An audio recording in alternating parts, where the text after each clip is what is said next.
Hello students, in this video we will discuss about page layout tab of MS Word. So a page layout tab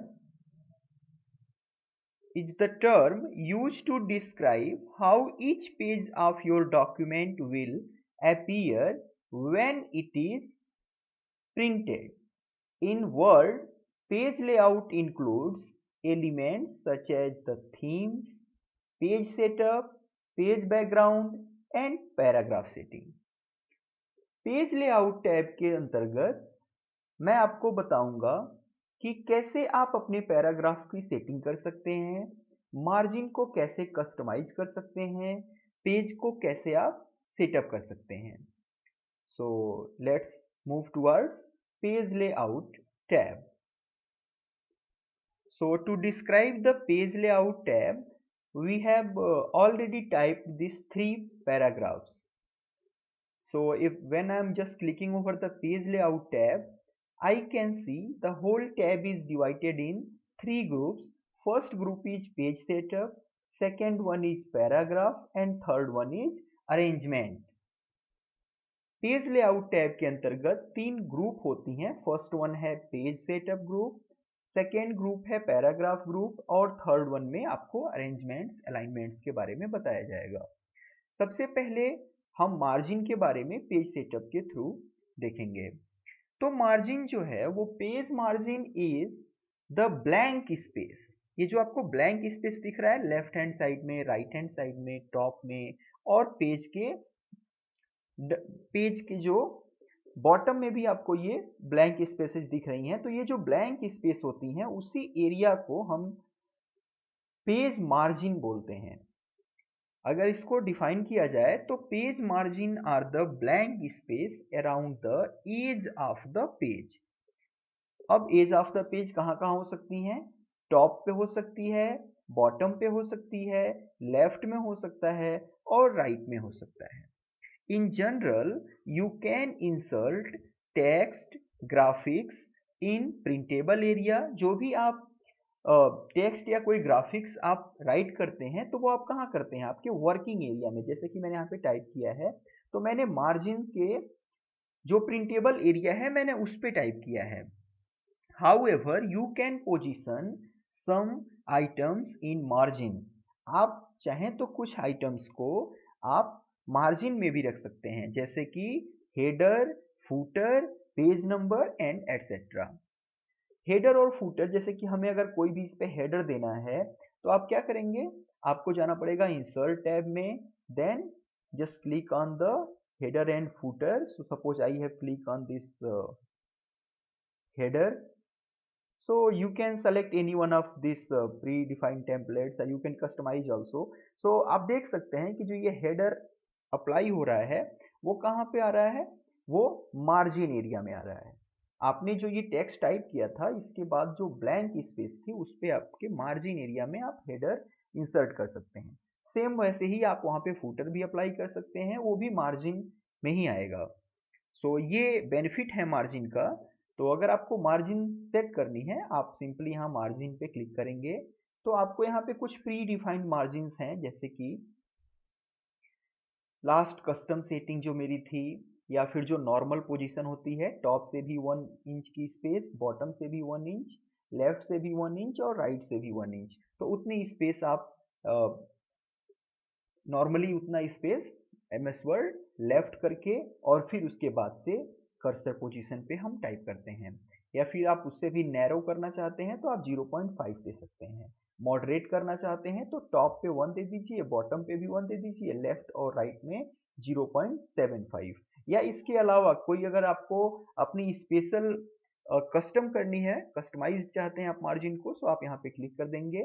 एक dialogue box open होगा, यहाँ से आपसे top, left, gutter. Gutter I think आप जानते होंगे, जैसे कि दो पेजों को जो स्पाइरल बाइंडिंग करते हैं हम, तो स्पाइरल बाइंडिंग में जो स्पेस बनती है उसके लिए हम गटर पोजीशन सेलेक्ट करते हैं। तो आप चाहें तो यहाँ पे दे सकते हैं। आपको जहाँ से भी बाइंडिंग करनी है वहाँ पे आप गटर स्पेस, लेफ्ट, टॉप, जहाँ पे भी आप चाहें आप दे सकते हैं। सो यहाँ से आप सेट कर सकते हैं अपने पेज का मार्जिन। उसके बाद से हम बात करते हैं ओरिएंटेशन के बारे में। तो जो पेज का ओरिएंटेशन होता है नॉर्मली ये पोर्ट्रेट होता है। पोर्ट्रेट की आपका जो भी आप टेक्स्ट यहाँ पे टाइप कर रहे हैं वो टुवर्ड्स एक कॉलम व्यू में होता है, लेकिन अगर आप इसको रो व्यू में करना चाहते हैं तो आप लैंडस्केप पे क्लिक करिए।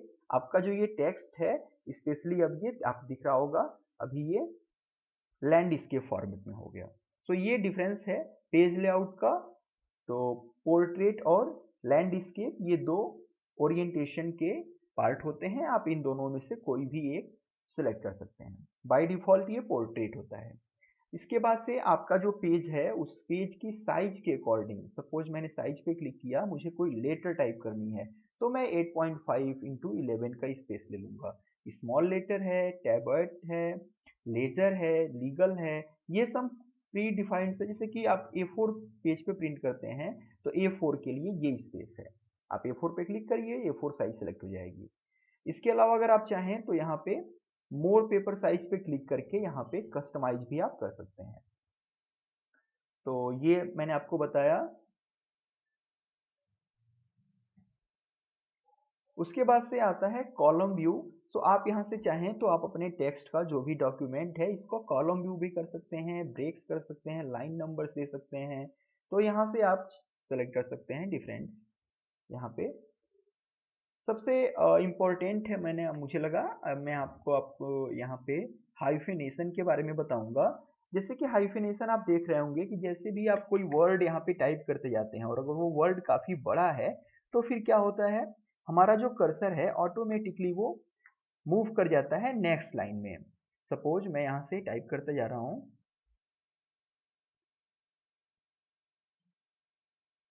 सपोज मैंने यहाँ से टाइप किया मदर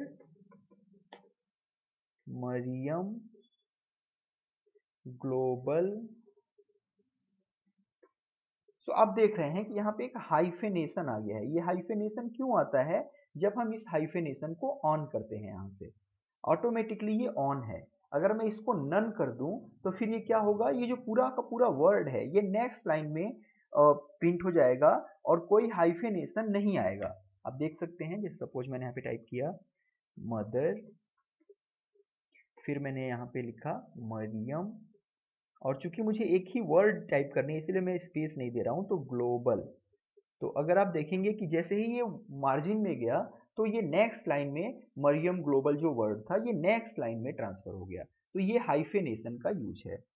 तो मैंने आपको बताया यहाँ पे मार्जिन, ओरिएंटेशन, साइज, कॉलम्स और हाइफेनेशन के बारे में। आप चाहें तो यहाँ से पेज ब्रेक भी कर सकते हैं, आप नेक्स्ट पेज पे भी जा सकते हैं। सपोज आपने टेक्स्ट कोई टाइप किया, अब आपको लग रहा है कि नहीं ये नेक्स्ट पेज पे जाना चाहिए मुझे, तो मैं यहाँ से ब्रेक करूंगा और यहाँ पे नेक्स्ट पेज पे क्लिक करूंगा। तो आप देख सकते हैं जो मेरा टेक्स्ट है वो नेक्स्ट पेज पे आ गया है। तो ये डिफरेंस होती हैं और आप यहाँ पे सेलेक्ट कर सकते हैं।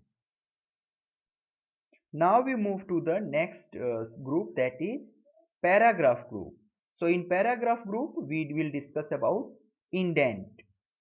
So indent determine the distance of the paragraph from either the left of the right margin. Within the margins you can increase or decrease the indentation of a paragraph of group paragraphs. Suppose मैंने यहाँ पे click किया और इसके बाद से मुझे जो भी अपने ग्रुप का पैराग्राफ का जो सपोज साइज मुझे इंडेंट में चाहता हूँ लेफ्ट या राइट ट्रांसफर करना, तो मैं यहाँ पे लेफ्ट पे क्लिक करके यहाँ से इसकी वैल्यू को इंक्रीज करता जाऊंगा। तो आप देखिए ये जो मेरा पैराग्राफ का इंडेंट है लेफ्ट के साइड में मार्जिन के, जब ये मार्जिन के डायरेक्शन में जाएगा तो यहाँ पे माइनस साइन आएगा, और अगर ये मार्जिन से हम चाहते हैं प्रिंटेबल एरिया में जाए तो मुझे यहाँ पे इसकी साइज को बढ़ाना होगा। फिर जैसे हम करेंगे ये राइट के टुवर्ड्स में शिफ्ट होता जाएगा। सो आपको ये स्पेस दिख रहा होगा, ये इंडेंट है कि आप पेज मार्जिन से अपने पैराग्राफ को जितना स्पेस देते हैं वही इंडेंट कहलाता है। तो आप कितना इंडेंट चाहते हैं, स्पेशली अगर आप चाहते हैं कि किसी पैराग्राफ पे ज़्यादा फोकस किया जाए तो आप उसको स्पेशल इंडेंट दे सकते हैं। तो आप यहाँ पे लेफ्ट, राइट, बिफोर, आफ्टर, जैसे कि आप दो पैराग्राफ्स के बीच में स्पेस चाहते हैं बढ़ाना तो आपको यहाँ पे ऑटो करते जाएंगे या फिर आप यहाँ से भी क्लिक करके कर सकते हैं, आपको दिख रहा है। सो ये डिफरेंट ऑप्शंस हैं जो आपको पेज सेटअप और पैराग्राफ ग्रुप के अंतर्गत मिलते हैं, और ये सारे इंपॉर्टेंट फंक्शंस आपको पेज लेआउट टैब के थ्रू है। अगर आप अपने पेज पे कोई बॉर्डर सेट करना चाहते हैं तो आप भी यहाँ पे देख सकते हैं, पेज सेटअप में आप जाइए, इस एरो पे क्लिक करेंगे and now you can see here is the option of border is coming. So कोई भी जो भी आपको बॉर्डर यहाँ पे इंसर्ट करनी है, सपोज मैंने यहाँ से कोई बॉक्स ले लिया या फिर कोई शैडो ले लिया, तो फिर यहाँ पे या फिर मैंने कोई 3D डायग्राम ले लिया यहाँ से, तो 3D पे आप करेंगे, आप यहाँ से कोई भी, मैंने सपोज मैंने सेलेक्ट कर लिया दिस वन, और अगर मैंने ये ओके किया यहाँ पे, तो एक बॉर्डर मेरे पेज के चारों तरफ आ गया है। सो ये डिफरेंट तरीके हैं जिससे आप अपने पेज पे बॉर्डर भी दे सकते हैं। ये सब पेज लेआउट के अंतर्गत पेज सेटअप के थ्रू आता है। मैंने ओरिएंटेशन भी आपको बताया था कि अगर आप हॉरिजॉन्टली सेट करना चाहते हैं अपने पेज को तो आप पोर्ट्रेट पे क्लिक करिए, और अगर आप वर्टिकली करना चाहते हैं तो लैंडस्केप पे करिए। सो ये डिफरेंट ओरिएंटेशन थी जो आपको मिलती हैं एमएस वर्ड के थ्रू। सो लास्ट में मैं आपको कुछ असाइनमेंट वर्क भी देना चाहूँगा। So I am giving you the 2 assignments to all of you. First one is design a page. आपको एक पेज डिजाइन करनी है विथ मेनी पैराग्राफ, जिसमें कि बहुत सारी पैराग्राफ हों, and manipulate the paragraph by using selection, move, copy, margin, orientation, size, border and indent। सो आपको ये सेट करना है, जैसे कि अगर आप कॉपी या मूव, आपको पता है कॉपी और कट और सिलेक्शन कैसे करते हैं, मैंने ये सारा चीज़ें आपको शॉर्टकट की के थ्रू बताया था, और उसके बाद एमएस वर्ड के इंट्रो में भी बताया था आपको। उसके बाद आज मैंने आपको मार्जिन, ओरिएंटेशन, साइज, बॉर्डर, ये इंडेंट, ये भी बताया है। तो आपको एक पेज डिजाइन करनी है और ये डिफरेंट आइटम्स उस पर मैनिपुलेट करनी है। सेकेंड है design a page with picture. एक पेज डिजाइन करिए, उसमें कोई पिक्चर इंसर्ट करिए, and text and perform wrap text with picture. उस पिक्चर पे आपको कोई भी टेक्स्ट, उसका नाम लिखना है और उसको कैसे रैप करते हैं किसी टेक्स्ट को, ये आपको करना है। तो ये 2 असाइनमेंट हैं आज के लिए, तो आप ये करेंगे। नेक्स्ट वीडियो में मैं आपको कुछ और इंटरेस्टिंग चीज़ें एमएस वर्ड के बारे में लेके आऊँगा। So thank you for watching.